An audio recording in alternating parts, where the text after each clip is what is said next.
Bom dia! Então vamos começar a aula de hoje, capítulos 6 e 7, mas antes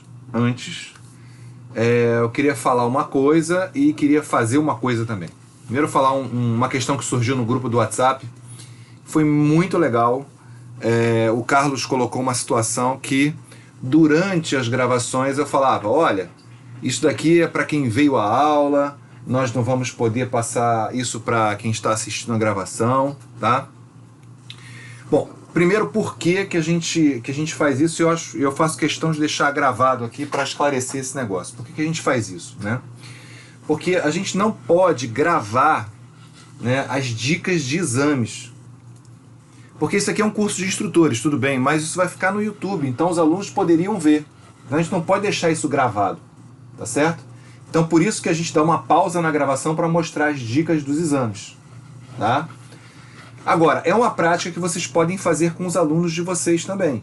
Vocês podem dar dicas dos exames para eles também, mas não podem gravar isso, nem publicar isso, para deixar público, tá? Porque aí você estaria prejudicando algum outro professor que quisesse e prejudicando toda a equipe que faz os exames da CISCO, né? Ao liberar informações que deveriam ser restritas, tá? Agora, eu quero dizer o seguinte, quem vem à aula a gente valoriza, mas quem faz o esforço de fazer o curso, mesmo não podendo vir à aula, a gente valoriza mais ainda, tá? Então, todos os professores que estão fazendo esse curso, eu sei que é um esforço extra, todo mundo está no limite, a gente sabe como é que está a situação, está difícil para todo mundo está sobrecarregadíssimo, tá? Então fazer esse curso é uma escolha de vocês. Vocês têm também outros milhões de cursos para fazer. Então eu sei que é difícil e eu valorizo muito cada um de vocês, tá? Quero dizer de coração e sinceramente, tá? Então se ficou algum mal entendido, que estamos clarificando isso aqui e está gravado, tá legal? Então a gente vai falar hoje sobre os capítulos 6 e 7. O que são esses capítulos? Vamos lá. Vamos começar aqui numa nova página.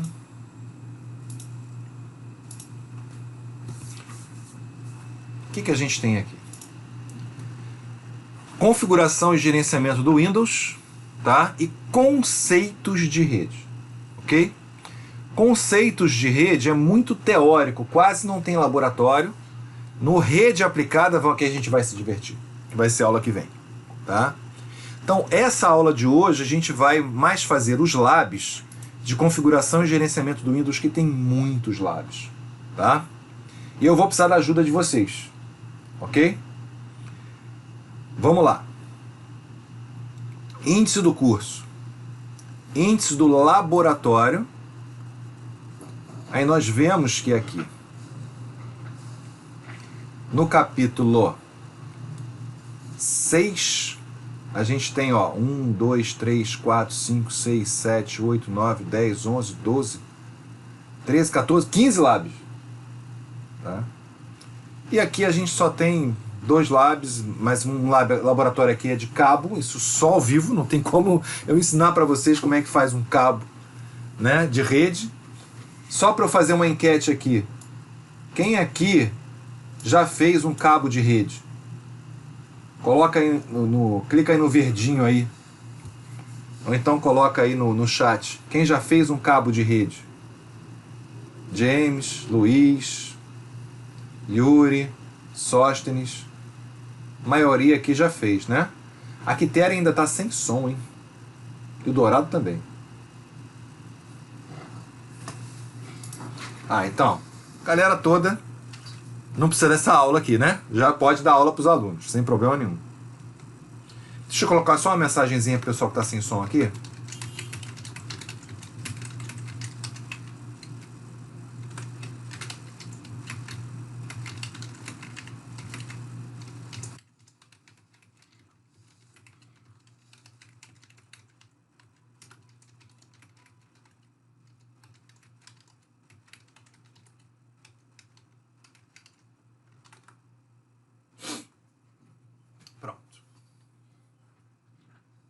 Ok.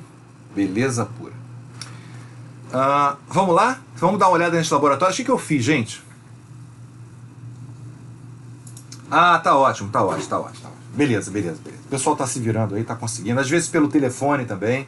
Pede para ligar para você mesmo, aí o Webex liga para você, você fica ouvindo do telefone, vendo pelo computador. Sempre deve dar um jeito, né? Bom, o que eu vou mostrar para vocês, gente? O que eu fiz? Eu fui lá, aqui no Recursos do curso, tá? Fui lá no IT Essentials.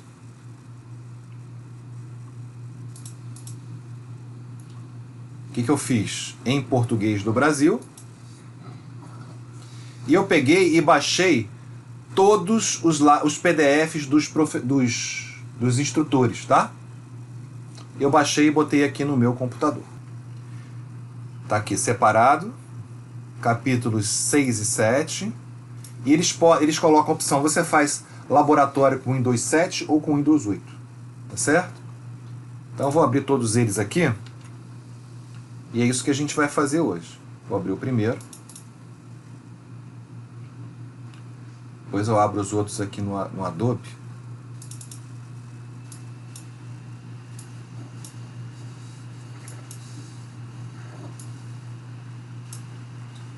Vou abrir os demais.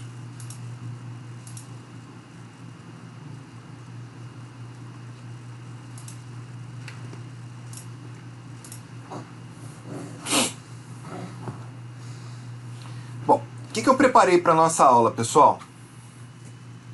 Eu preparei uma máquina virtual rodando o Windows 8, tá certo?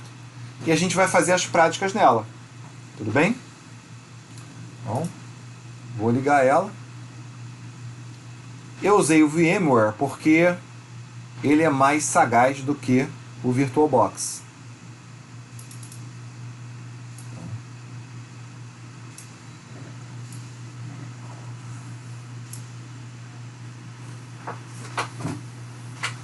Já está atualizado.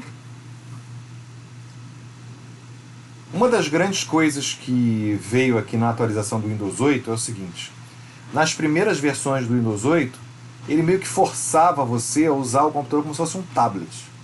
Não sei se vocês lembram disso.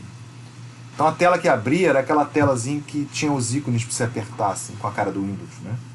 E para você achar o desktop era um negócio muito difícil. Até o botão de desligar é dificílimo. Tá certo? E aí com as atualizações eles notaram o seguinte, cara, esse pessoal tá usando isso não é em tablet, está usando isso em computador. Então vamos embora voltar ao normal. Então depois de uma certa atualização, que eu não sei qual foi, eles voltaram a colocar a tela inicial como sendo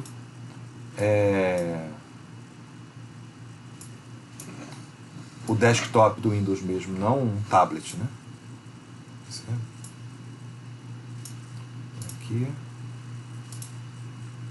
Colocar a senha 1, 2, 3, 4, 5. Dificílima.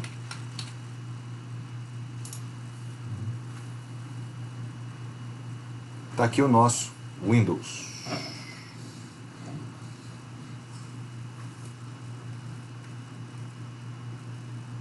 Carregando. Enquanto carrega, vamos dar uma olhada em qual prática que é. Tá certo?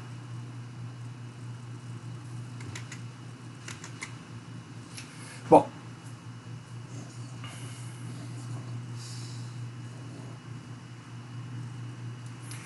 Gerenciador de tarefas do Windows. O que tem nesse laboratório aqui? Então, o objetivo, você vai explorar o gerenciador de tarefas e administrar processos nele, tá? Então vamos inicializar aqui o gerenciador de tarefas. Vamos olhar aqui a performance. Depois a gente vai ver menos detalhes ou mais detalhes, né? Iniciando e finalizando o navegador por aqui, né? Vendo os serviços que estão ligados e desligados, quais que estão em execução, vendo a questão do desempenho e memória, disco, etc. Né? dos processos, como é que a gente ordena, né? Ver quem está gastando muita memória, ver quem está gastando mais disco, ver quem é o vilão da história aí, tá certo? E uma reflexão, tá certo? Então, quem aí gostaria de mostrar para mim o gerenciador de tarefas do Windows? Quem se habilita aí?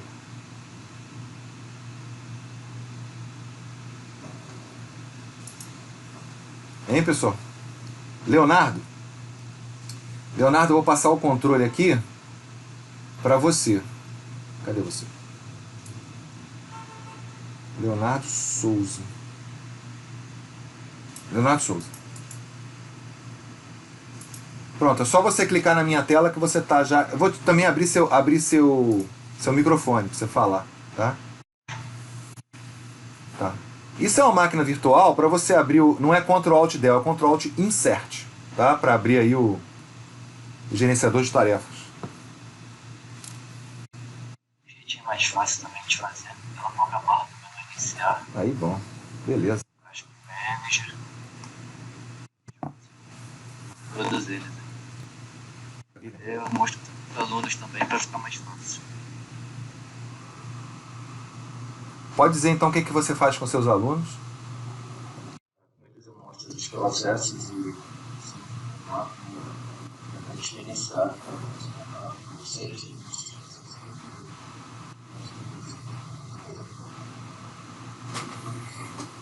Fala um pouquinho mais perto do microfone, Leonardo, que tá um pouquinho baixo.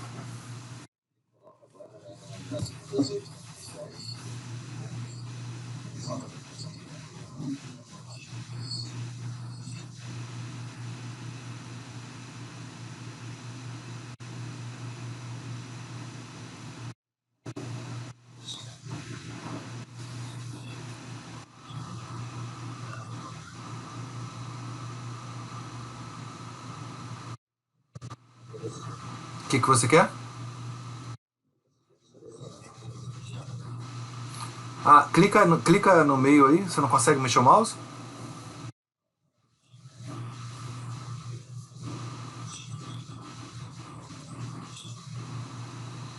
Ah, diz o que você quer que eu faça pra você. Vai lá.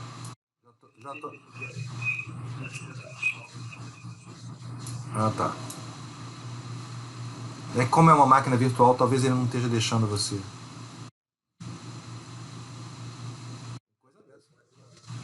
Fala. Ah,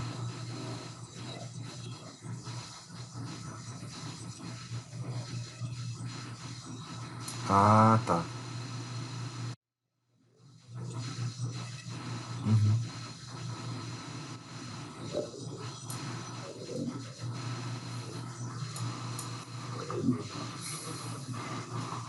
Uhum.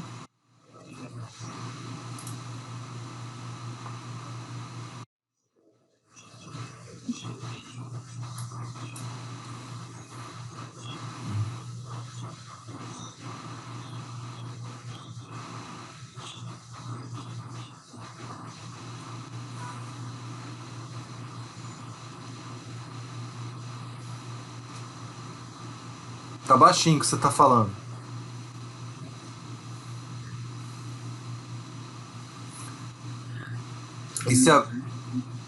Esse Open Resource Monitor, o que será que é isso aqui?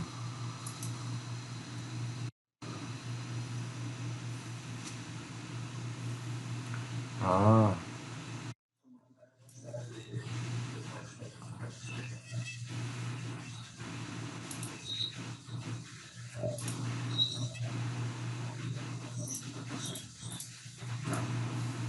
Aqui mostra os núcleos da CPU também, né? 0, 1, 2, 3. Memória.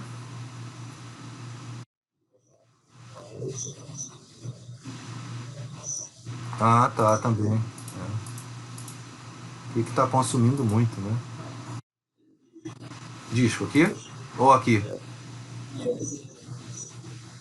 Aham.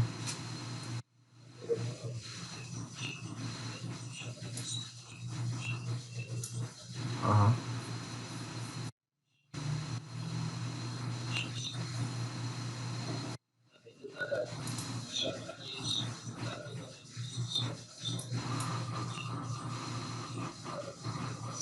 Uhum.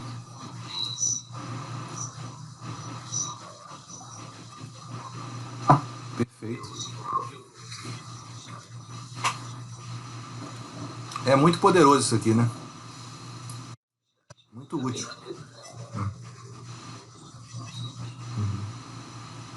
Pode fechar aqui? Quer ver os outros? Ah, esses são os que estão inicializando, né? Junto com a.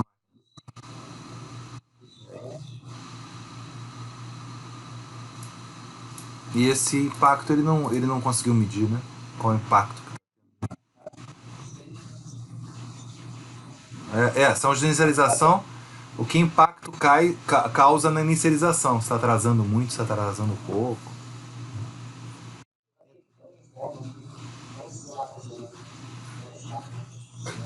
Ah, tá. É, é isso aí.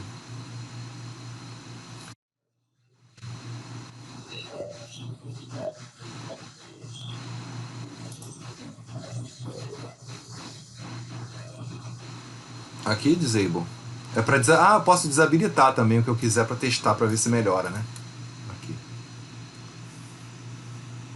Não passar no inicializar mais, né? Se bem que esse Task Manager, na verdade esse Task Manager que você está olhando é do meu computador, não da máquina virtual, tá? Por isso é que está aparecendo as minhas coisas aqui. Deixa eu abrir o da máquina virtual aqui. Que você jogou no meu. Você pode usar nesse botão direito na barra de tarefas da máquina virtual, né?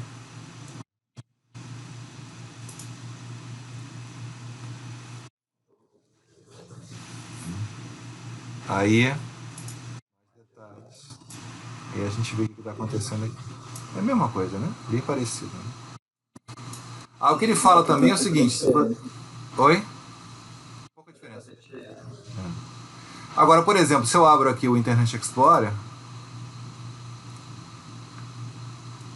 ele vai passar a aparecer aqui, né?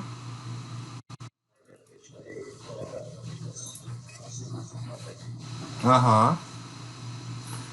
Aqui então tá aqui, ó. Ele separa em dois grupos, né? E eu daqui eu posso finalizar a tarefa se eu quiser, né? Então eu posso pegar e fechar ele.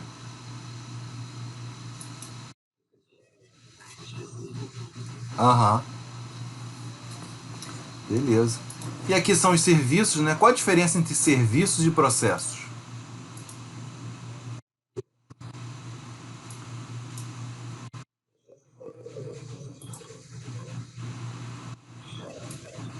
É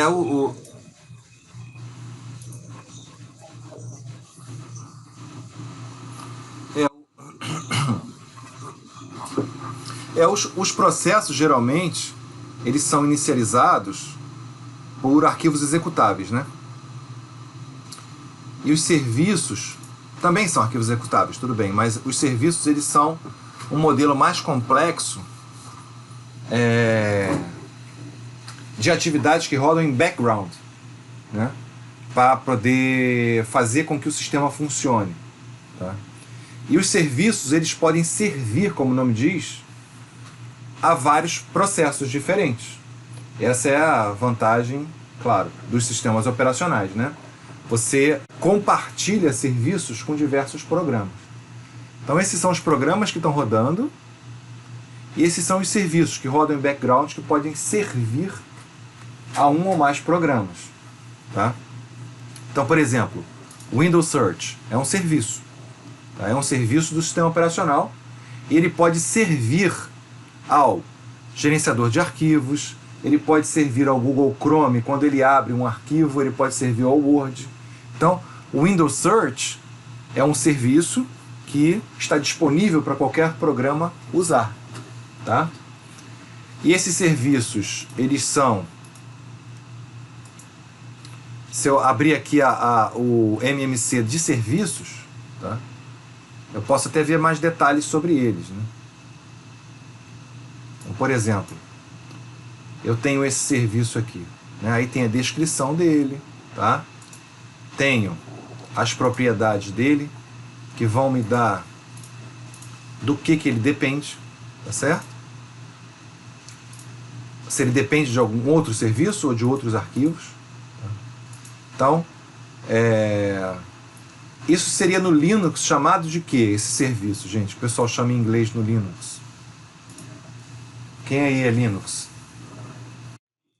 Daemons, exatamente. Isso aí. Seriam os daemons. Então, esses serviços aqui do que ele chama no Windows é isso. Repara que tem vários serviços que estão parados. Tá? Ou seja, eles estão disponíveis, eles estão instalados no sistema, mas foi escolhido deles não inicializarem, tá?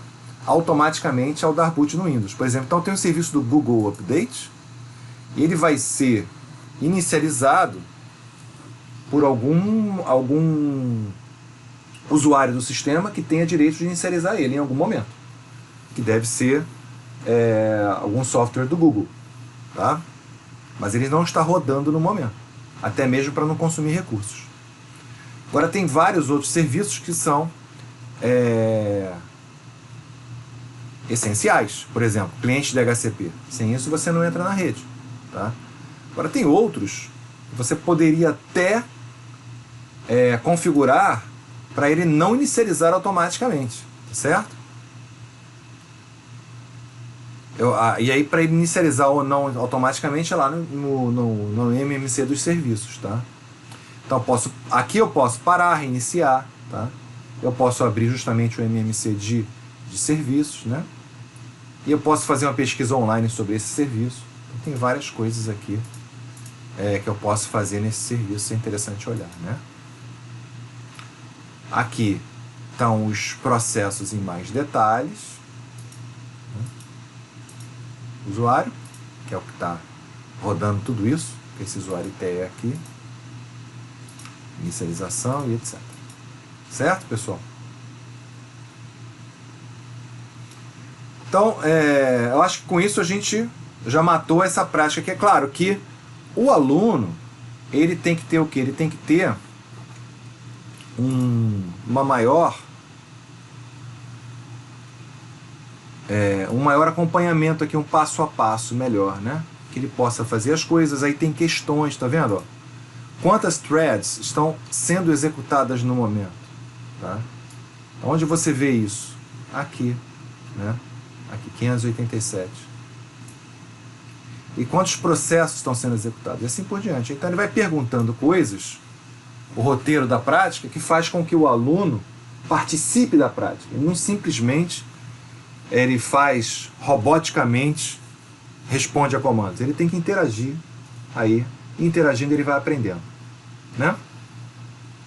Não é legal esse roteiro, pessoal? Então, qual seria a próxima coisa que a gente faria? Instalação de software de terceiros. Ele escolhe justamente o Cisco Packet Tracer para instalar. Tá certo? Então, a gente tá. Eu vou fechar o microfone, tá, Leonardo?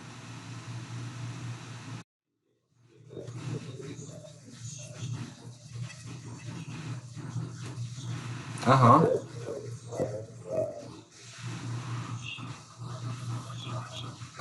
Ah, deixa eu abrir aqui.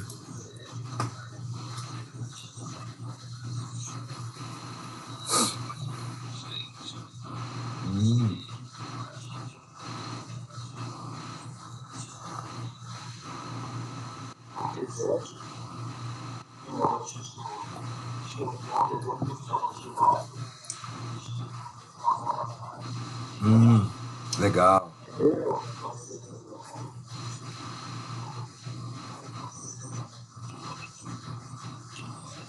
Aham.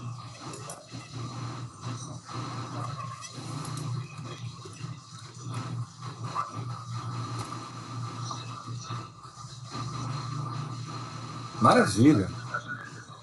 Excelente. Eu vou fazer o seguinte, olha só, eu vou colocar esse link aqui no capítulo 6, né? Então, aqui, ó. Se vocês podem fazer com os alunos de vocês também. Microsoft É...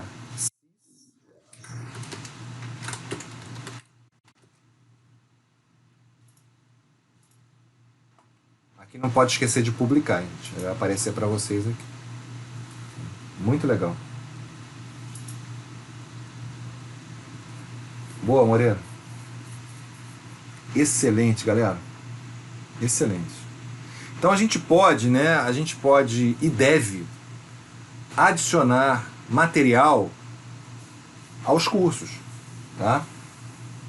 A gente vai personalizando o curso, né? Com esses materiais que a gente vai adicionando na tela inicial do aluno, tá? E o detalhe interessante é o seguinte: quando a gente for abrir a próxima turma, a gente tem como importar esse trabalho todo que a gente teve de ir colocando coisa ali, certo? Ok? Beleza. Vamos lá, vamos ver a segunda prática então?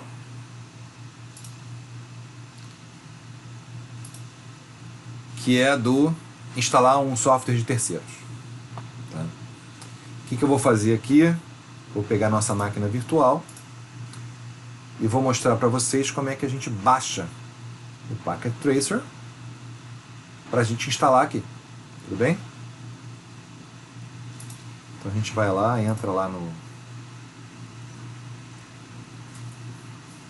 site do NetAcad.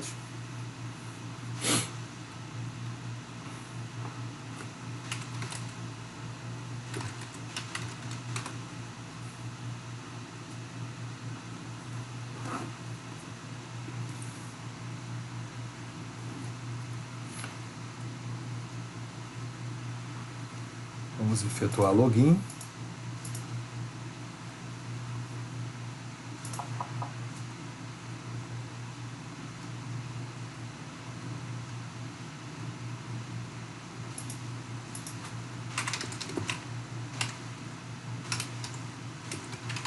A gente está instalando o Packet Tracer, mas a gente podia instalar qualquer outro programa. Mas é claro que, como o Packet Tracer ele vai ser importante para o próximo capítulo, ele já ensina como é que instala ele. E eu faço uma solicitação para que vocês instalem nas máquinas de vocês o Packet Tracer, tá? Que a gente vai usar na próxima aula.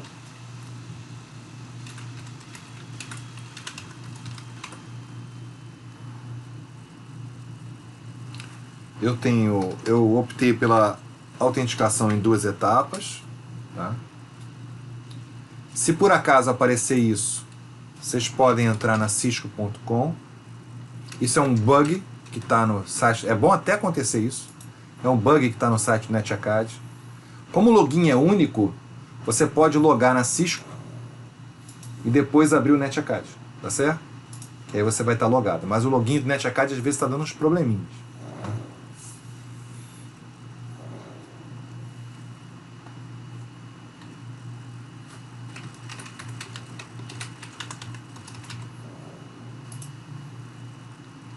Aí no site da Cisco não costuma dar problema.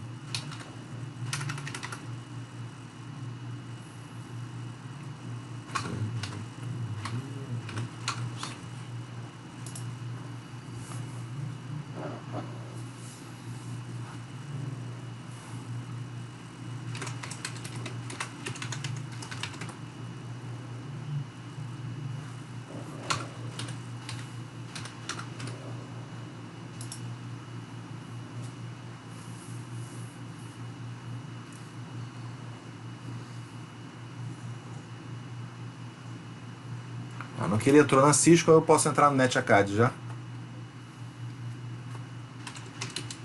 Isso é um workaround, quer dizer, não é para acontecer isso, né? A gente tem que logar direto aqui sem problema nenhum. Quando der login aqui, ele vai me redirecionar. Como eu já fiz login na Cisco, ele já redireciona direto aqui, sem problemas. Muito bem.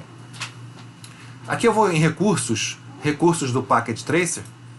Vamos ver se já consertaram isso aqui também. Tá? Ó, tá vendo? Não consertaram. Esse link está quebrado. Já mostrando as várias idiosincrasias, né?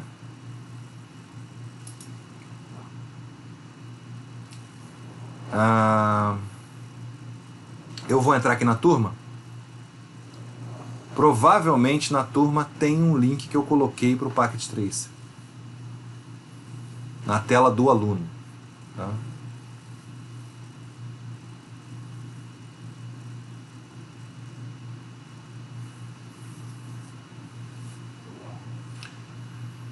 Muito bem, vamos colocar a visualização do aluno aqui.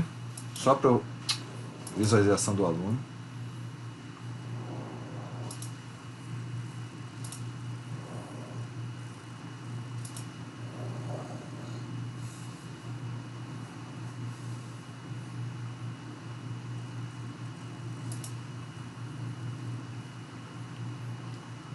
Muito bem. Ó, baixe e instale o Packet Tracer, tá vendo? Coloquei já um link aqui, sabendo que aquele link já estava meio quebrado. Vamos ver se eu vou cair certo aqui agora. Tá aqui, agora tá certo, tá? Bom, aqui eu vou na versão mais recente, que é a versão 7.3, tá bom? Eu tenho uma versão para vários sistemas. Eu vou pegar essa aqui de 64 bits para o Windows. Tá?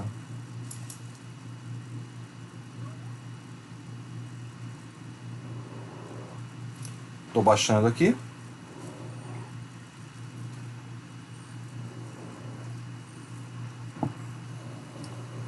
Ali no recurso, gente, baixar Packet Tracer, onde está aqui? Recursos.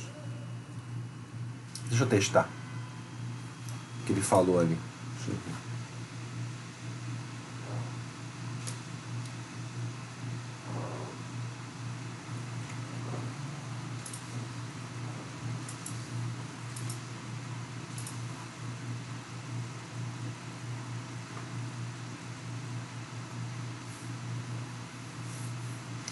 Estou usando esse Microsoft Edge aqui também. Ó, chegou, né? Chegou o arquivo. Deixa eu ver aqui que você falou. Recursos. Aonde tem aqui? Baixar o Packet Tracer. Deixa eu ver. Vou chegar legal. Ah, aqui tá. Aqui tá funcionando. É esse aqui. Tá ótimo. Boa. Boa. Obrigado, Moreira. Aqui tá funcionando direitinho. Tá? Recursos, baixar o Packet Tracer. Aqui então, executando ele. Aqui é o que já está no roteiro, né? Como é que você faz para instalar o programa. Geralmente é muito fácil, porque tem um assistente, né? Vou criar um desktop shortcut. Instalando. É só avançando, avançando, avançando. Vou deixar o Packet Tracer instalado aqui. Enquanto isso, deixa eu baixar um outro, porque aí eu vou mostrar como é que instala e como é que desinstala, né? Eu acho que isso aqui tem no roteirinho também. Deixa eu ver se não tem. Roteiro que a gente está vendo, ó. Como é que baixa, como é que instala, tá vendo? Tudo certinho. Essa é uma versão mais antiga do Packet Tracer 6.2. Mas, assim... Ah, e ele vai pedir para liberar o firewall do Windows. O que é o Packet Tracer? Só para explicar para vocês, gente, o Packet Tracer, ele é um simulador de rede. Tá? Ele é muito bacana, porque ele é bem parecido com o mundo real. Muito mesmo. Tá? E com ele você pode montar as redes e testar as redes. O Packet Tracer tem um recurso bacana também, que eu queria mostrar para vocês. Se Deus quiser a gente consegue mostrar na aula que vem, que é pegar um aluno num computador rodando o Packet Tracer, um outro aluno em outro computador também rodando o Packet Tracer, e eles podem fazer as topologias de um e de outro interligarem-se entre si, tá certo? Então, por exemplo, tem que estar na mesma rede local ou não, pode ser pela internet também, tá certo? Desde que o firewall deixe, tá certo? Tem que estar alcançável os dois, né? E aí eles conseguem integrar aí as topologias. É muito legal fazer umas práticas assim. A gente pode, por exemplo, eu pego nas aulas de redes, né? eu monto uma topologia do professor aqui, na qual eu faço um switch central aqui, um roteador central, e cada aluno vai se conectando ao meu, tá certo? E depois cada um acessa o do outro. É muito legal.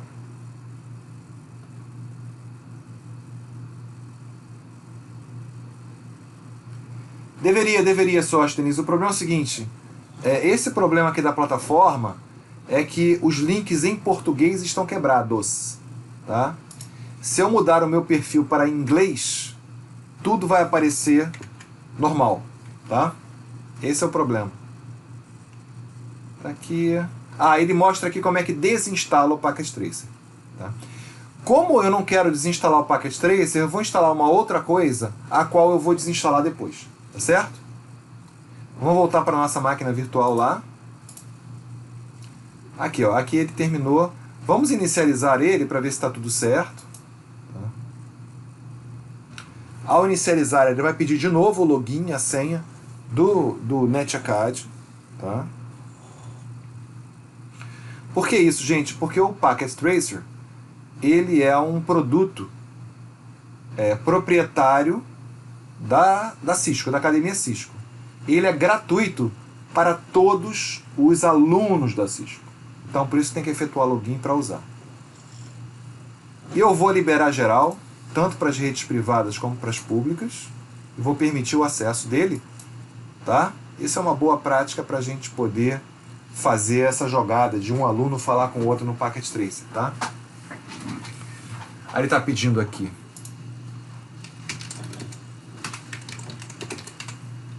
Meu login e senha.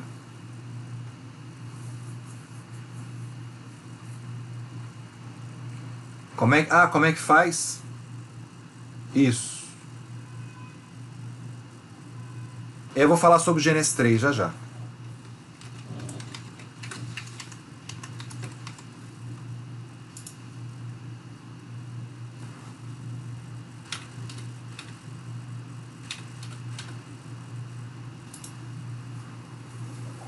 Ok. Boa. Tem várias maneiras de chegar ao mesmo caminho, né? Bom, deixa eu falar sobre o GNS3, IVNG e o Viral, tá? Esses três não são simuladores, eles são emuladores. O que significa isso? No caso do simulador, eu tenho um software que finge ser os equipamentos, tá certo? Então, se eu botar aqui, digamos, o 2901, que é um roteador da Cisco, tá? Se eu chegar aqui nele, eu vou ter o iOS da Cisco rodando aqui, tá? Mas isso é uma simulação, isso não é o sistema operacional da Cisco, tá certo? Ele apenas simula ser. É claro, como esse simulador foi feito pelo pessoal da Cisco, ele é muito fidedigno, mas ele não tem, de longe, as funções que tem o sistema operacional da Cisco. O que o emulador faz? O emulador, ele virtualiza o hardware do roteador. Daí eu consigo rodar o sistema operacional real nesse emulador. Certo? Então, quando eu abro um emulador no GNS3, no IVNG ou no Viral, tá? Eu tenho o quê? Uma experiência idêntica à experiência do sujeito que está trabalhando com a máquina real. Tá certo? Ok, só que nós temos um problema aí. Se eu pego o sistema operacional da Cisco iOS, é um sistema proprietário da Cisco. Se eu uso ele num outro equipamento que não é o da Cisco, no caso GNS3 e IVNG, eu estou fazendo pirataria. Tá? Então o que acontece? É claro, gente, muita gente usa esses emuladores para estudar e etc. Principalmente quem está no CCNP mais avançado. Porém, entretanto, você não deve usar na academia isso com os seus alunos. Tá? Por quê? Porque a Cisco considera isso uma pirataria. Então você estaria ferindo sabe aquelas letrinhas pequenininhas que você aceitou ali, quando você aceitou ser professor da Cisco? Né? Então você não deve usar isso. O que você pode usar como emulador? O Viral. O Viral é o emulador da Cisco, que usa imagens da Cisco na Cisco. Isso você pode usar à vontade. Só que tem um problema, o Viral é pago. Entretanto, existe um Viral na nuvem que é gratuito, que fica lá no DevNet. Quem for no meu canal do YouTube tem lá o passo a passo de como você usa o Viral com seus alunos. Tá certo? Então você não precisa fazer pirataria para usar o emulador. Tá? Entretanto, gente, para o CCNA e para o IT Essentials, o Packet Tracer é mais do que suficiente. E eu vou dizer mais, ele é muito mais prático. Então, muitas vezes para a pessoa aprender os conceitos, ela vai aprender muito melhor no Packet Tracer e, evidentemente, em equipamentos reais, do que ficar tentando configurar um emulador. Tá certo, galera? Beleza? Esclarecido? Então é importante também vocês, como professores, saberem, né, quais são as regras, ok? Reparem, isso são regras que tem dentro da Academia Cisco. Se vocês forem, por exemplo, no Cisco Community, que é também uma iniciativa da Cisco, tá? Que onde são chamados especialistas para falarem sobre diversos assuntos. Se vocês não entraram ainda no Cisco Community, entrem, é muito legal, tá? Eu já vi gente ali dando aula usando o GNS 3, tá certo? Eu fui convidado para dar uma aula lá e disseram que eu poderia usar o GNS 3, tá? Então, são critérios diferentes aqui, mas a princípio, na Academia Cisco, você não pode usar os emuladores, a não ser que seja o Viral, tá? Eu também adoro o Packet Tracer. O Packet Tracer para mim é legal. E outra coisa também, gente, não faz sentido também você baixar o Packet Tracer em sites piratas, porque todos os alunos gratuitamente têm acesso a eles. Basta eles efetuarem login na academia. E para usar o Packet Tracer, você pode estar inscrito em qualquer curso da academia, inclusive o curso que ensina a usar o Packet Tracer. E esse curso que ensina a usar o Packet Tracer é um curso grátis, é um curso de autoinscrição. Desculpe, qualquer um pode entrar no site do NetAcad, mesmo não sendo de academia nenhuma, mesmo sendo de escola nenhuma, qualquer um pode chegar lá, se inscrever no NetAcad, fazer o curso do Packet Tracer e ter acesso gratuito ao Packet Tracer oficial, tá? Você tem um ou dois malandros aí que dá uma craqueada aí no Packet Tracer. Isso aí é uma coisa inútil, você não precisa fazer isso, você não precisa gastar nada para ter o Packet Tracer, tá? Sem contar que quando você usa um negócio craqueado, você não sabe o que tem dentro do crack, né? Geralmente tem lá um cavalozinho de Troia, uma ameaça que entra no teu computador. Então bora usar o oficial, tá certo, gente? Beleza? Então é esse, tá instalado aqui na minha máquina virtual, legalzinho, tá certo? Vamos fechar ele aqui. Eu vou instalar uma outra coisa que eu vou querer desinstalar. Eu vou instalar o 7-Zip, tá? 7-Zip é um programinha pequenininho que eu adoro, que é para compactar e descompactar arquivos, ok? Então vamos fazer a instalação e a desinstalação para mostrar aí essas práticas, tá certo?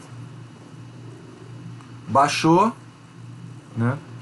Vou fazer uma coisa também que ele mostra no roteiro da prática, que é saber onde é que isso aí foi salvo. Geralmente, por padrão, é salvo na pasta Downloads, tá? Tá aqui o 7-Zip, tá? Mas eu posso saber também por aqui, ó.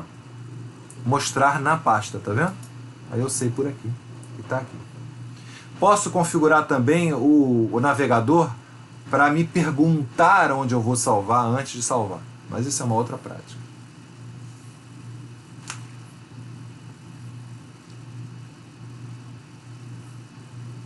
Ah tá, ele pode acessar como guest. Esse acesso como guest, ele foi criado por quê? Porque às vezes o aluno está em um lugar que ele está offline, ele não tem conexão com a internet, então ele não tem como fazer login, tá? Então por isso que tem o guest, para você fazer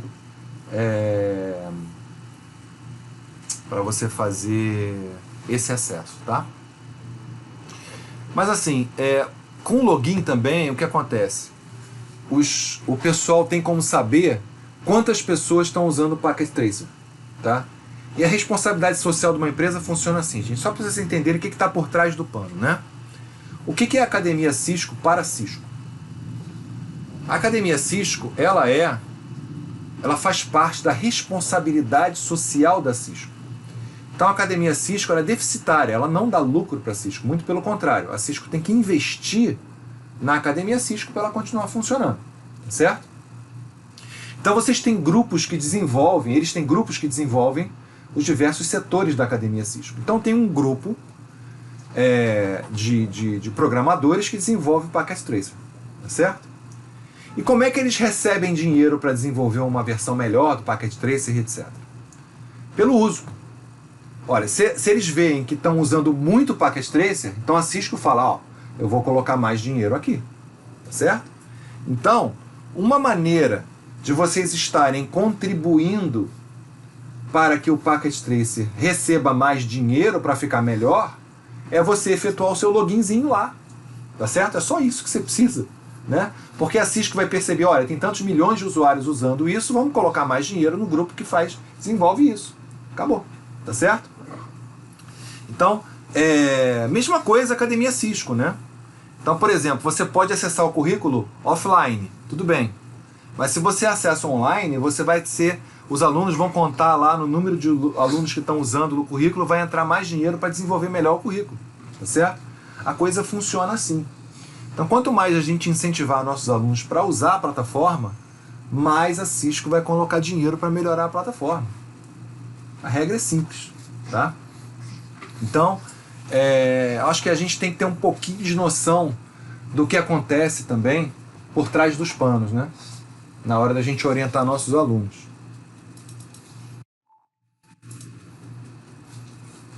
A gente instala. Instalamos. 7-Zip está instalado aqui. Olha como é que o Windows 8 é horroroso. Você clica aqui no menu iniciar, não aparece os programas. Certo? Então eu vou voltar aqui para o desktop e eu clico com o botão direito. Aí sim, aparecem os programas e recursos. Mas isso aí aparece quem está instalado, né? Mas aqui com o botão direito, eu posso... Não, nem aqui eu tenho, né? Eu tenho que clicar aqui e eu tenho que digitar o nome, né, do programa, ou vou em aplicativos, aí o programa vai estar aqui, né? Está funcionando e etc. Tudo bem? Agora nós vamos desinstalar. Desinstalar e sim, botão direito, programas e recursos, vou aqui e clico desinstalar. O Windows 10 está meio confuso com isso aqui, tá? Porque ele mantém essa carinha aqui que vem lá do painel de controle, né? Que o painel de controle tem aplicativos e recursos também aqui, né? Mas ele também tem um outro configurador que é o configurador de apps, tá? Então, estão nessa transição aí. Mas tudo bem. Ok? Então, acho que com isso a gente termina essa prática. Vamos ver aqui qual é a próxima prática. Não sei se dá tempo da gente fazer todas hoje, mas eu queria mostrar para vocês, mais ou menos, qual é a experiência do aluno, né? Ó, criação de contas de usuário. Windows 8. Então ele vai no painel de controle, ó, contas de usuário. Tá? E aí, ele vai fazendo passo a passo, vai mostrando os tipos de conta de usuário que existem, né? A partir do Windows 8, o que começou a acontecer, gente? Começou a Microsoft usar a conta da Microsoft para logar no desktop de casa, tá? Então, e esse login é feito no Microsoft Azure, que é a nuvem da Microsoft. Então, para você logar no Windows 8 ou no Windows 10, você pode logar com uma conta da Microsoft e eles praticamente forçam você a fazer isso, tá?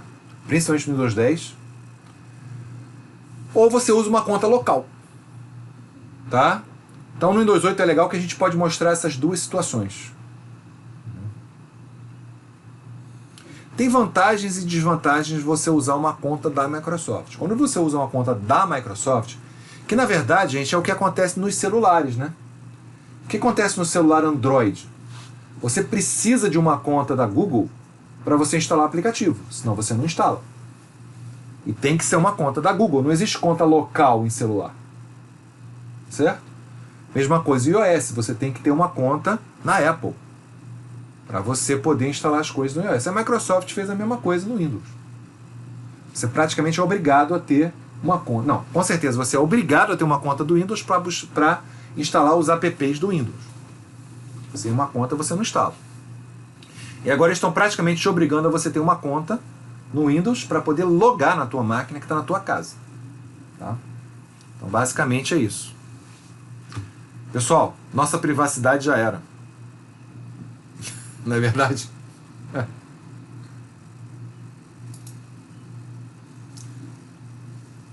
Ainda tem o Linux, né? Mas o Linux, o Ubuntu pede para você fazer login na nuvem do Ubuntu também, né?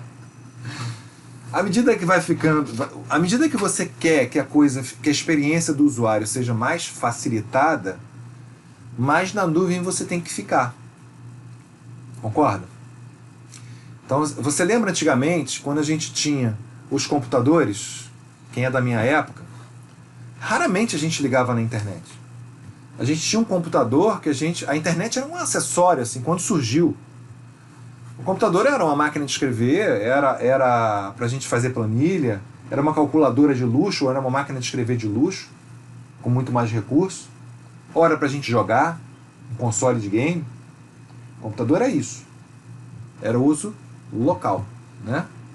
Com o advento da internet, tanto o computador quanto os outros dispositivos, eles não vivem sem internet. Não existe. Até os usuários às vezes confundem as coisas, né? Assim, o computador não está abrindo. Já ouviram essa reclamação de usuário? O computador não está abrindo. Aí você vai lá, ele não está com acesso à internet. Ele está abrindo, está rodando. Mas para o usuário, o computador abrir é entrar na internet. Outra coisa, meu computador está lento. Quando na verdade é a internet que está lenta. Tá certo? Então o usuário, ele confunde as coisas, isso é natural. Tá? Ele acha que a plataforma é uma janela para a internet. Diga, Leonardo. Leonardo quer saber sobre o IT Essentials 7.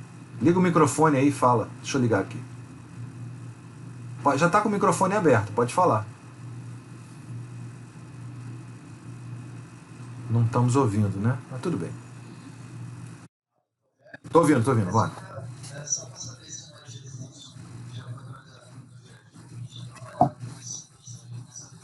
Sim, tá com 10. Já tá com 10. Os lábios já estão no 10. Com certeza já estão. Tá?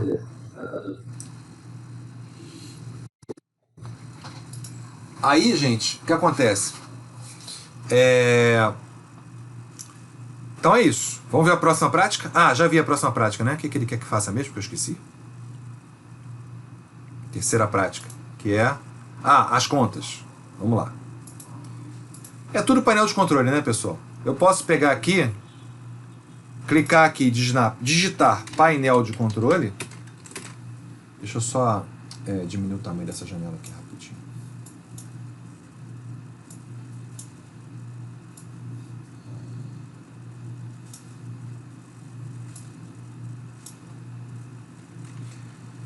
Eu tenho painel de controle aqui, certo? Ou eu posso, botão direito aqui, painel de controle tem em algum lugar aqui, painel de controle, não tem? Painel de controle tá aqui, certo? Bom, aí eu tenho usuários, contas de usuários. Eu tenho contas de usuários aqui. E eu posso criar uma nova conta. Eu posso modificar essa conta, eu posso criar uma outra conta, né? Então, gerenciar outra conta. E aí, eu tenho ITL, eu tenho convidado, eu posso adicionar um novo usuário. Tá? Ou nas próprias configurações do computador. Ou eu posso aqui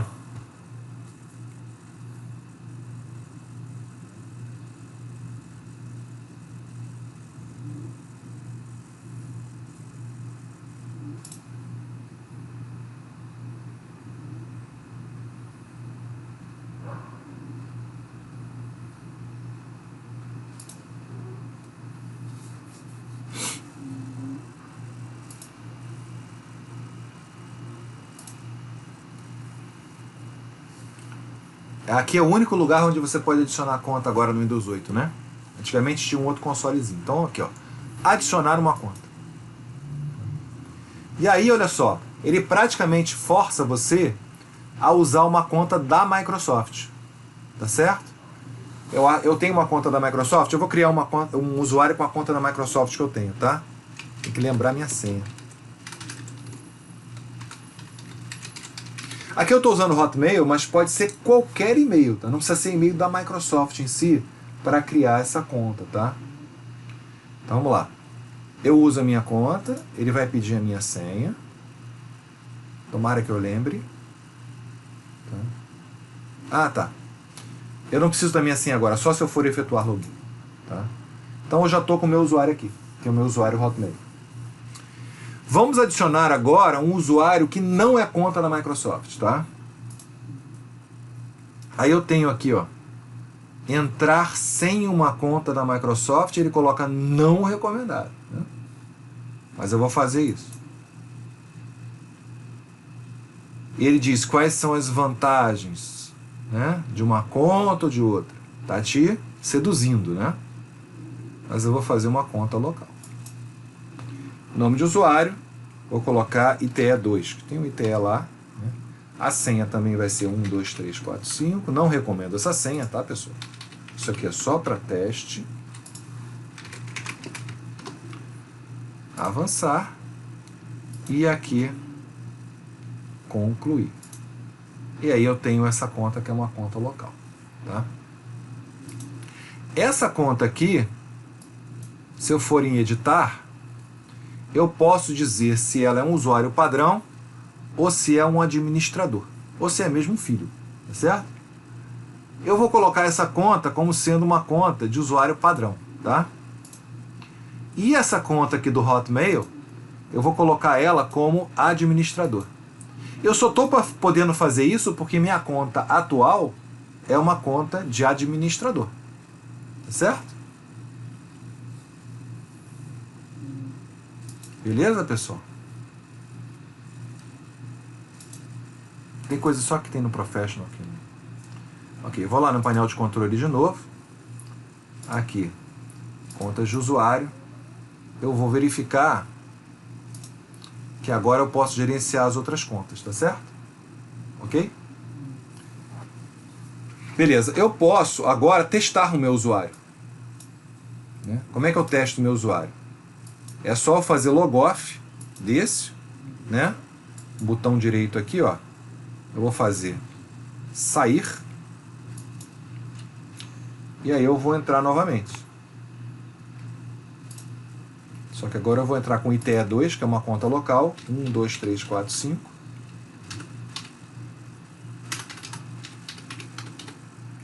Eu vou entrar. Pessoal, quem pode me dizer aí por que quando eu efetuo o login pela primeira vez, ele demora mais? Ele dá isso aí, olá, estamos preparando tudo para você. O que ele está fazendo neste momento? O Windows. Quem quer falar sobre isso?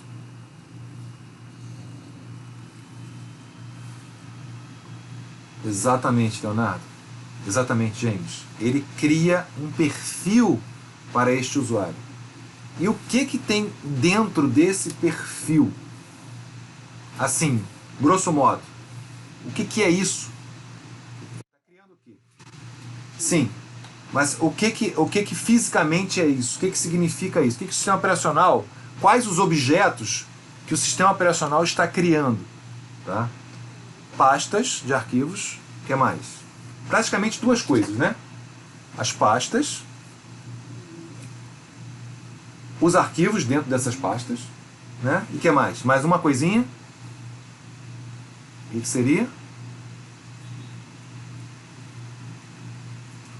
Então ele cria pastas e arquivos, na verdade ele copia, né? Ele tem uma pasta padrão, ele copia essa pasta e coloca o nome do outro usuário, né? Sim, essas configurações personalizadas, elas ficam guardadas aonde?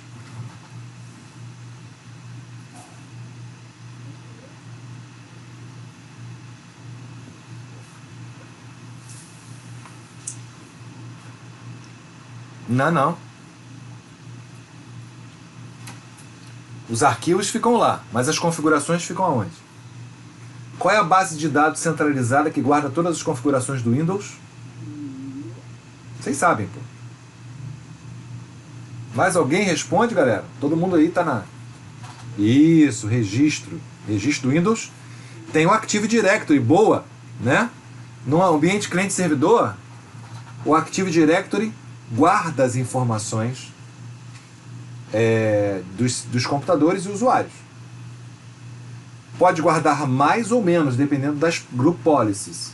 Não é verdade? Ok. Muito bem. O que eu tenho aqui? Okay. Ele vai querer me logofar aqui, mas depois eu logofo aqui.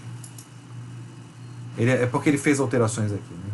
Depois eu dou um logoff aqui. Bom, então aqui está o meu usuário. Esse usuário ITE2, como é que eu sei em que usuário eu estou? Tá? Assim, será que eu tenho como saber em que usuário eu estou? Quando eu clico aqui no menu Windows, aparece o usuário que eu estou. Aqui, inclusive, eu posso mudar para outro usuário se eu quiser. Tá certo? E posso desligar aqui também o computador ou ligar. Isso é uma novidade aqui do Windows 8.1. Então, pessoal, esse meu usuário, será que eu vou poder fazer as coisas que eu fiz? É um usuário padrão? Eu vou lá no painel de controle. Será que eu consigo no painel de controle aqui? Não, eu vou digitar aqui painel. Painel de controle. Conseguir eu consigo, tá? Mas será que eu consigo, por exemplo, modificar uma conta, criar uma conta? Ó, gerenciar outra conta. Tá vendo esse escudinho aqui, ó? Ele vai me pedir algumas credenciais de alguém que tenha direito. Você não tem direito a fazer isso. Tá certo? Então, o usuário padrão é o usuário mais limitado. Ok? E, assim, para máquinas domésticas, só existem esses dois níveis. Ou usuário local, ou usuário padrão, ou usuário administrador. No caso, é equivalente ao Linux, né? Ao usuário sudo e o usuário normal. Certo? Ok? Só que a estrutura de usuários do Linux é completamente diferente da do Windows. Ok, pessoal? Beleza. Vamos dar logoff aqui e vamos tentar entrar na conta da Microsoft. Será que eu consigo? Deixa eu ver só se eu efetuo o login. Bom, tem que lembrar minha senha. Deixa eu sair desse usuário aqui. Ok, Quitéria. Beleza.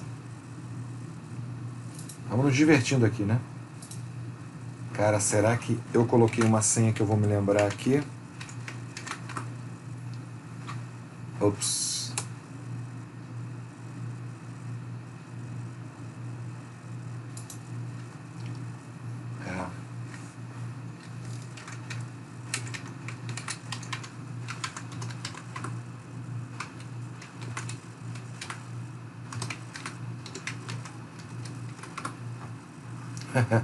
Eu não lembro minha senha. Não tem problema. Acontece nas piores famílias. Vou entrar normal aqui. Pra gente continuar a aula. Tá? Beleza. Sem problemas. Vejamos. Próximo lab. Gente, olha só. A versão do instrutor, ela vem com as respostas, tá? Mas vocês podem baixar também a versão dos alunos. E vocês podem também baixar a versão em Word, para colocar o logotipo da sua escola aqui, alterar isso aqui, tá certo? Beleza. Laboratório de configuração do navegador. Tá? Então ele vai configurar o navegador algumas coisas, né? Primeiro, opções da internet, né? Vai mostrar algumas opções do Internet Explorer, tá?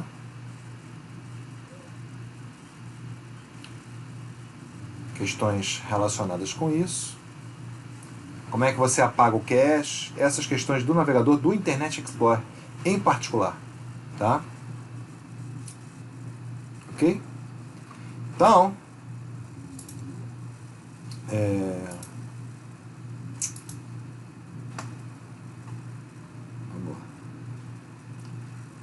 Estou abrindo aqui uma outra coisa. É isso que eu queria abrir. Vamos lá, galera. Vamos entrar no Internet Explorer. E vamos aqui. Aqui. Se a gente aperta aqui esse trequinho aqui, a gente entra nas configurações da internet. Tá? Não entramos aqui. Vamos entrar aqui em cisco.com. Sair dessa página aqui.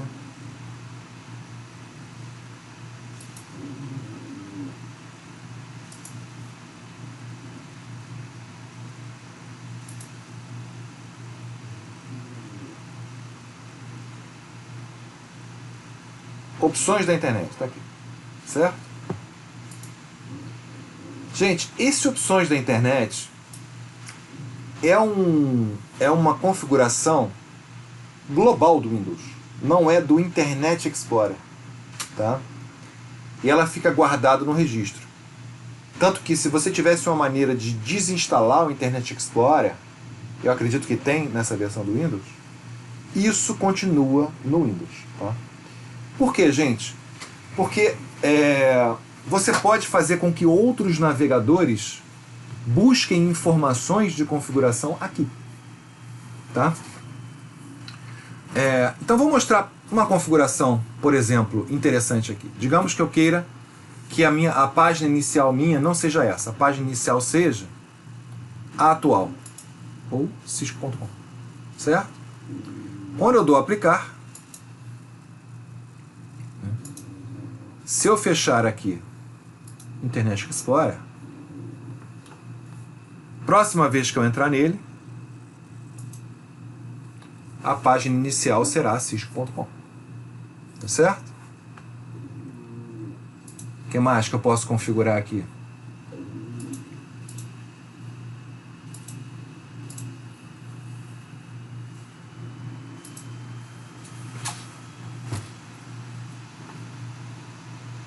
Tá meio travadão, tá, pessoal? Por isso que eu tô esperando aqui. Ele tá ainda pensando.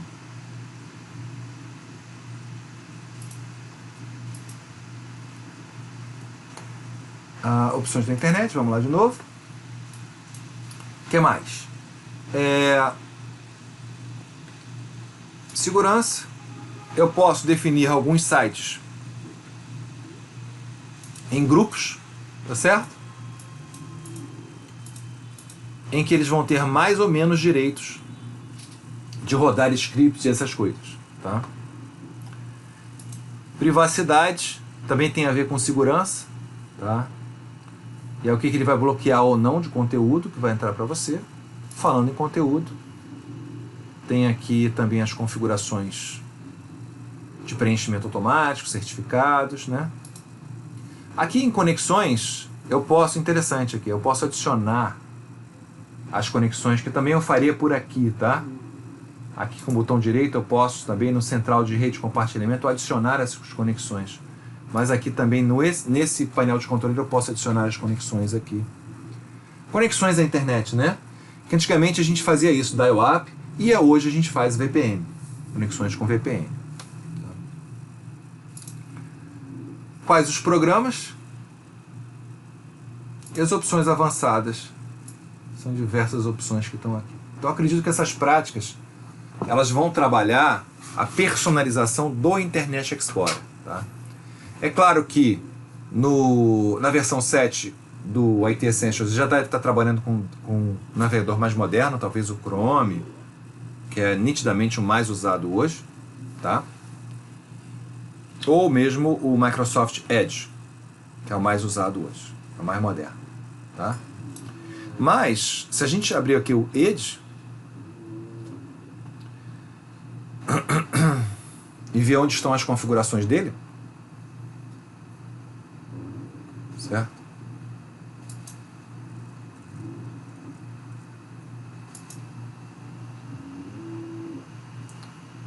A gente vê que ele usa tipo no estilo Chrome, né? Diversas configurações bem mais sofisticadas, né? Tá certo?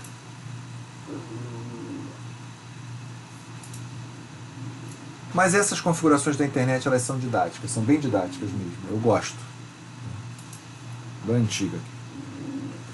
Tudo bem essa prática, galera? Internet Explorer? Tranquilo? Ah, não acredito. É mesmo? Não sabia não, Leonardo. Interessante.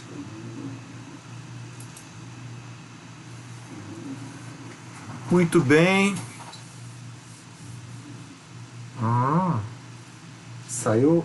Eles passaram a usar recentemente, né, o open source do Chromium. Interessante. Já faz a gente simpatizar mais com ele, né? Tanto é que quando a gente... Olha só que interessante a mensagem que ele dá. Quando a gente tenta, né? Quando a gente abre aqui o Edge, né? E aí você coloca aqui para buscar o Google Chrome.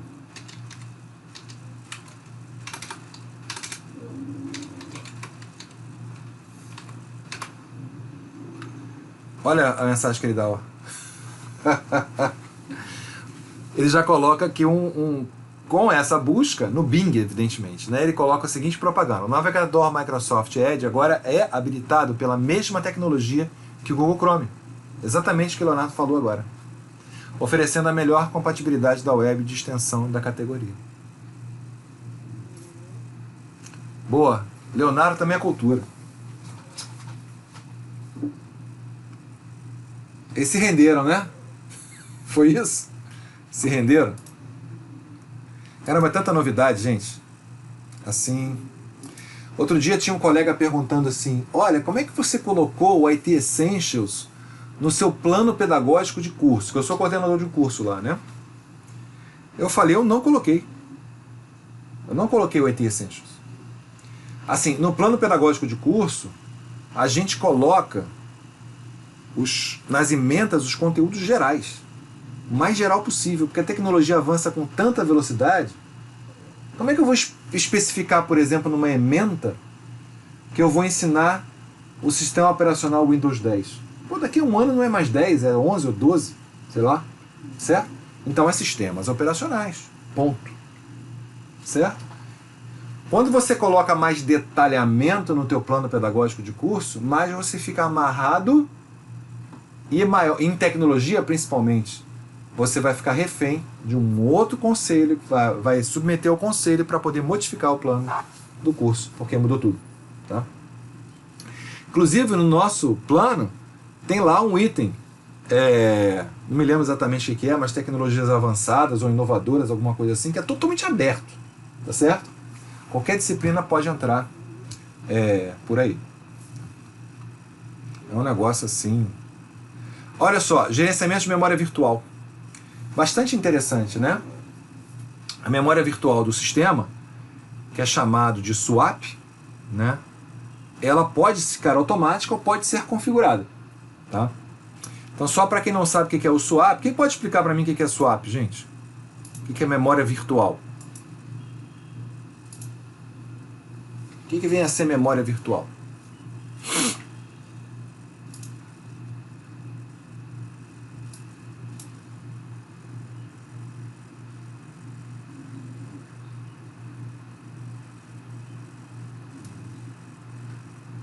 Alguém pode? Alguém quer abrir o microfone para falar sobre memória virtual? Enquanto isso eu faço uma colazinha para ver onde eu acho isso aqui agora, que eu não lembro. É em desempenho, né? Desempenho aqui.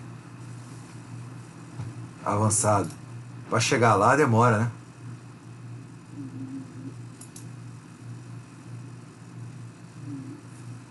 Perfeito, perfeito, Leonardo, perfeito. Então o que acontece? Nosso sistema, se eu for aqui, ó, né? E for aqui no sistema, propriedade de sistema. Na verdade, se eu for aqui, deixa eu ver se funciona aqui ainda isso. Se eu for aqui em meu computador e fizer propriedades, né? Eu vou ver que eu tenho 4 GB de memória, certo? Lá no meu gerenciador de tarefas, tá? Eu vejo quanto de memória eu estou usando isso aqui. Eu estou usando 38% desses 4 GB. Tá? Se isso aqui chegar a 100%, acabar a memória RAM, né? O que o sistema faz? Teoricamente ele colapsaria. Não tem mais memória. E à medida que eu vou abrindo coisa, vai gastando memória. Tá? Se essa memória ela chega... Exatamente. Se essa memória ela chega num limite, não precisa chegar a 100%, tá, gente? O sistema operacional é mais esperto que isso. Ou seja, antes que aconteça o caos, ele já vai usando memória paginada, né? Então, o algoritmo aí que o sistema operacional usa, ele faz o quê? Olha, ele vê o seguinte, pô, esse aplicativo aqui não vou dar para ele memória RAM, que é uma memória nobre. Eu vou dar um simulador de memória RAM que está em disco, que é lerda, tá certo? Então eu vou dar para esse aplicativo isso, porque ele não é um aplicativo sensível, certo? Então ele pega e usa. O que é o arquivo de swap? É um arquivo, ou uma partição, no caso do Linux, mas no caso do Windows é um arquivo, que ele vai simular memória RAM. Então os aplicativos, eles vão pensar que estão usando memória RAM, mas na verdade eles estão usando um disco rígido, certo? É meio um negócio meio assim, antigamente o pessoal chamava de garantia sou eu, né? Quer usar memória RAM, aplicativo? Garantia sou eu, toma isso aqui. Aí dá um pedaço de disco para ele usar um troço lerdo, tá? Mas é assim, né? Tanto que se o computador estiver lento, não a internet lenta, hein, gente? Computador lento. Aí você diz para o usuário, você pergunta para o usuário assim, e aí o LEDzinho do HD está piscando muito, né? Aí você sabe que ele está lento porque falta a memória, ele está paginando muito, como o Moreira colocou. A gente usa esse termo, né? Ele está usando muito a memória de swap, memória virtual. Tá? Então a gente tem aqui, como é que a gente chega lá? Vamos continuar, vamos partir do início, né? Que agora eu sei chegar lá. Vamos lá. Botão direito, sistema. Certo? Aí eu venho nessa telinha aqui. Eu vou em configurações avançadas do sistema. E aí dentro do desempenho, eu vou em configurações. Aí dentro de configurações eu vou em avançado. Aí eu chego na minha memória virtual. Então, um arquivo de paginação é uma área do disco rígido que usa como se fosse a memória RAM. Que ele ainda explica, né? O tamanho total do arquivo vai ser 1408, né? Mas eu posso alterar isso. Eu posso deixar ele gerenciar automaticamente. Então, o que vai acontecer quando ele gerencia automaticamente? Ele aumenta e diminui este arquivo de paginação, dependendo da demanda. Tá? Ou eu posso dizer o seguinte, para de fazer isso, né? E eu vou usar um tamanho personalizado. Vou usar, por exemplo, digamos, 2048. Fixo. Tamanho inicial 2048 e o tamanho máximo de 4096. Tá? O que eu faço com isso? Bom, primeiro, eu ganho tempo. Por que eu ganho tempo? Porque o sistema ele não vai ficar aumentando e diminuindo esse troço. Vai ficar, quer dizer, o sistema vai ficar até aumentando e diminuindo, mas ele não vai ter que calcular. Tá certo? Segundo, eu posso colocar inclusive sem arquivo de paginação. Perigosíssimo, porque acabou a memória e ele vai dar tela azul. Entretanto, ele vai ficar bem mais veloz. Ele sempre vai usar a memória RAM. Então, se eu tenho, por exemplo, 32 de RAM, eu posso pegar e colocar aqui, se eu jogo com 32 de RAM, não quero que fique esse swap, não sei o que, coloco sem arquivo de paginação. Ok. Recomendado, dobro a memória... Antigamente era recomendado assim. Né? Porque a gente usava pouca memória. Mas hoje que a gente está com 8 GB, 16 GB, 32 GB, não tem mais necessidade de ser esse dobro. Antigamente era assim. Aí, ó, quando eu defino isso aqui, né, o tamanho máximo e tamanho mínimo eu defino, né, e aí eu dou um OK. E eu tenho que reiniciar o computador para isso ter efeito. Tá certo? Ok. Ele vai pedir para reiniciar, eu vou reiniciar. Deixa eu fechar minhas coisas aqui. Enquanto reinicia, a gente já vai dar uma bisoiada na outra prática. Próxima prática. E aí, gente, não são legais essas práticas? Falando sério, gente. Cara, você pode escolher o que você vai usar com seus alunos. E tem perguntas e respostas. Você pode fazer valendo nota. Tá? Você pode passar para casa. Se bem, o que eu adoro fazer? Essa coisa que a gente está fazendo nesse modelo de curso aqui, eu gosto muito de fazer também com meus alunos. Para casa fica a aula teórica. Na sala de aula eu faço o laboratório. Tá? Eu gosto muito disso. E a gente consegue fazer esses laboratórios com as máquinas virtuais, a gente consegue fazer uns 2 por aula, mais ou menos de 1h30. Tá? Então aí eles vão respondendo, fazem dupla. Tá? Aqui, o que mais? Gerenciador de dispositivos, muito importante para resolver problema de driver, né? Então, são todos exercícios super importantes que o técnico de suporte, que é o objetivo de formação que a gente tem com a IT Essentials, né? O técnico de suporte vai usar isso o tempo inteiro. Tá? Então, o que a gente tem visto acontecer aí no dia a dia? Muito curioso, né, pessoal? Que o cara vê vídeo do YouTube, né? Antigamente tinha muito isso aqui, tava dando um problema no computador. O que o cara fazia? Ah, bora reinstalar o sistema operacional. Gente, isso é o último caso. Assim. Pô, tem gente aí rodando o sistema operacional aí há anos. Não existe mais essa coisa de você reinstalar o sistema. Né? Existia até o Windows 98, por aí. O Windows 2000, com a absorção para o desktop da tecnologia NT, né, parou com esse negócio de ficar reinstalando o sistema. Tá? E aí não é assim. Claro que de vez em quando a gente tem que dar uma limpezinha. Né? Quando a gente vai e troca o HD, faz um upgrade de HD, né, geralmente a gente faz isso. Se bem que tem também uns softwares bastante bacanas para clonar HD. Você nem isso precisa fazer quando você troca o HD. Vamos lá, galera. Vamos ver aqui. Gerenciador de dispositivos. Botão direito. Gerenciador de dispositivos. Então aqui estão os nossos drivers. Né?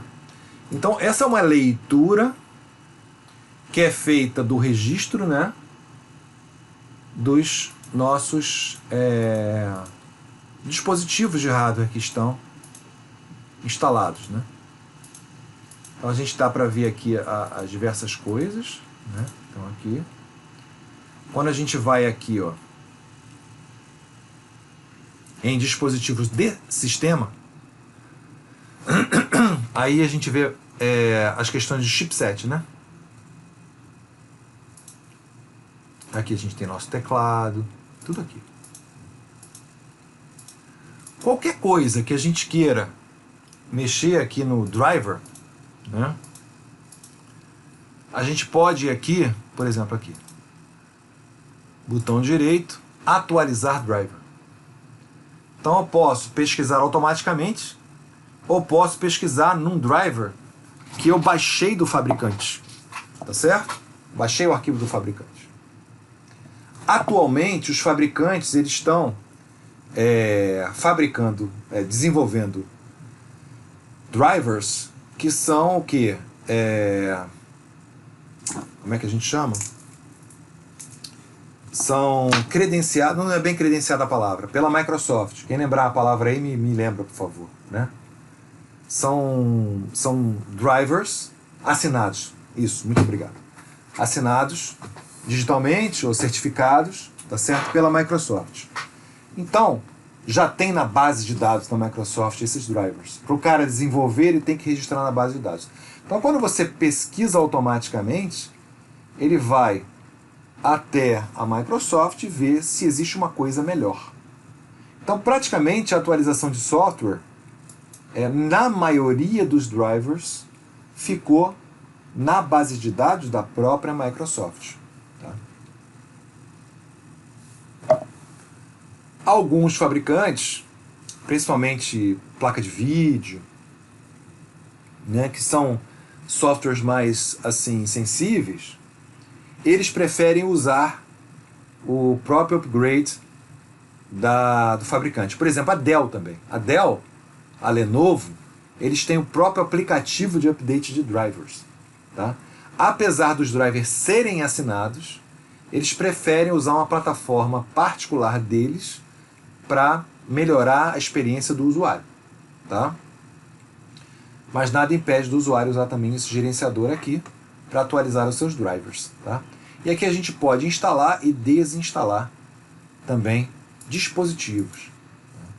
Então, por exemplo, eu vou pegar esse dispositivo Bluetooth de rede pessoal.